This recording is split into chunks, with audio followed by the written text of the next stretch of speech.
طریقے سے صاف اور شفاف اب یہ پروسیس ہو سکتا ہے اس فیصلے کے بعد؟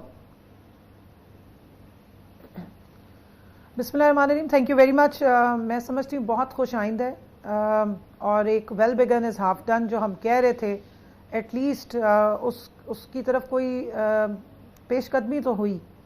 اور یہ بہرحال اوریا صاحب بیٹھے ہوئے ہیں, جانتے ہیں 2006 سے یہ ڈیبیٹ چل رہی ہے. جس وقت یہ چارٹر آف ڈیموکریسی کی 23ویں شق میں یہی بات انہوں نے لکھی تھی انہی دو پارٹیز نے جو آج بیچارے کھلبلی کا شکار ہیں, پریشانی کا شکار ہیں کہ اوہ یہ کیا ہو گیا. اس کی پہلی 3 لائنیں میں ضرور پڑھوں گی کیونکہ بہت ریلیونٹ ہے. To prevent corruption and floor crossing all votes for the Senate and indirect seats will be by open identifiable ballot. اب اس 3 جملے پڑھنے کا مقصد یہ ہے کہ 2006 میں پی ٹی آئی بطور جماعت کسی بھی ایوان میں اس طریقے سے کسی میجورٹی کے ساتھ نہیں بیٹھی تھی, نہ سینٹ کا الیکشن کنٹیسٹ کر رہی تھی. لیکن جس وقت انہوں نے یہ ڈاکیومنٹ کرافٹ کیا اس وقت انہوں نے الفاظ استعمال کی to prevent corruption and floor crossing. تو اس کا مطلب ہے منڈیاں تو اس وقت بھی لگ رہی تھیں اور آج تک لگتی آئی ہیں. اس وقت بھی بہت ساری ڈیلیں بیچارے لوگوں کی ٹوٹ گئی ہیں, بہت کھلبلی مچی ہوئی ہے, پریشانی ہے. اور اچھا کمل چودھری صاحب یہ بہت اچھی بات آپ نے کی کہ انہوں نے ابھی ہم ذرا پی ٹی آئی کو, کیونکہ ظاہر بات آپ تو میدان میں نہیں تھی اس وقت 2006 میں جب یہ آئے تھے, تو ایک نقطہ نظر ہمارا شروع سے ان کے بارے میں یہی رہا ہے کہ بنیادی طور پر ان دونوں میں ایک پارٹی ڈکٹیٹرشپ کا انہوں نے ایک راستہ نکالا تھا. ایک آدمی ہے اس کو 10 ووٹ چاہیے اور 10 ووٹ میں 5-5 کروڑ روپے لے کے 50 کروڑ روپے اس کو دیتا ہے ایم پی ایس کو. لیکن اگر وہ 50 کروڑ نواز شریف کو دے دیتا ہے یا زرداری کو دے دیتا ہے اور ٹکٹ لے لیتا ہے تو اس کرپشن کو کون روکے گا؟ آپ نے بالکل ٹھیک پوائنٹ آؤٹ کیا ہے. اس طرح کا جو یہ نظام ہے اس میں سب سے زیادہ اگر کوئی فائدہ اٹھاتے رہے ہیں تو وہ پارٹی کے چیئرمین اٹھاتے رہے ہیں اور ڈائریکٹلی انڈائریکٹلی بالکل اٹھاتے رہے ہیں.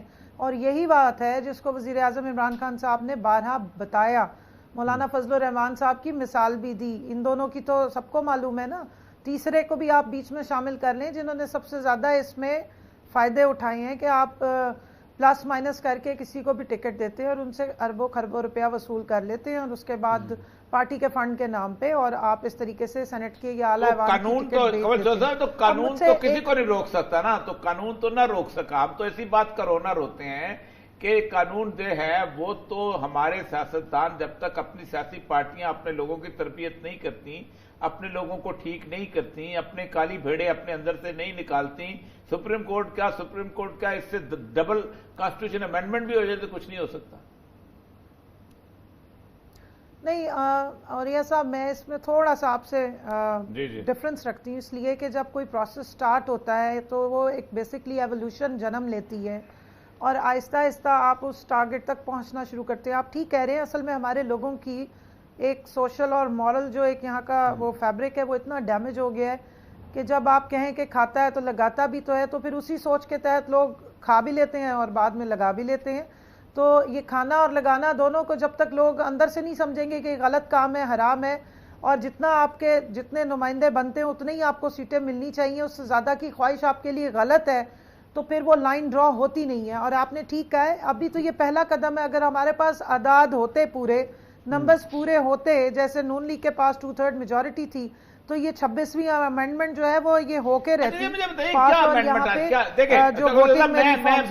میں اکثر پروگرام میں ڈسکس کرتا ہوں کیا امینڈمنٹ آتی, یہی آتی کہ ایک آدمی جو ہے وہ اپنا دکھا کے ووٹ دے گا. ٹھیک ہے, اب دکھا کے ووٹ دینے کے اندر سب سے امپورٹنٹ 3 چیز یہ ہے کہ آپ اس میں فلور کراسنگ تو نہیں کر سکتے. ٹھیک یہی ہوگا نا کہ ایک آدمی پارٹی سے ادھر ادھر ڈوک سے یہی ہے کہ وہ گالی کھائے گا پارٹی کی, یا کیا کرے کہ دکھا کے ووٹ دے گا تو فلور کراسنگ بھی شامل کرتے. کیا امینڈمنٹ ہوتی کہ ایک آدمی جو ہے وہ مکمل ضمیر کے مطابق پارٹی کی لائن کو ٹوک کرتے کے ساتھ ساتھ ووٹ دیتا, دونوں چیزیں ساتھ رکھ کے. دیکھیں آپ نے وہ 20 ممبران میں سے 1-2 تھے, عبید اللہ صاحب تھے ایک محترم, میں شاید نام ان کا پورا نہیں مجھے یاد رہا, جنہوں نے جب پرائم منسٹر عمران خان صاحب نے الیکشن سے 1.5 مہینہ پہلے ان 20 لوگوں کی لسٹ سامنے پریس کانفرنس میں سب کو دے دی اور ان کو پارٹی سے نکالا, تو انہوں نے آ کے پریس کانفرنس میں ہی ایک اور میں قرآن پاک اٹھا کے اس پہ قسم کھا لی کہ میں نے تو ایسا کیا ہی نہیں. ابھی جو ویڈیوز آئیں ان میں وہ بیٹھ کے پیسے وصول کرتے نظر آ رہے ہیں.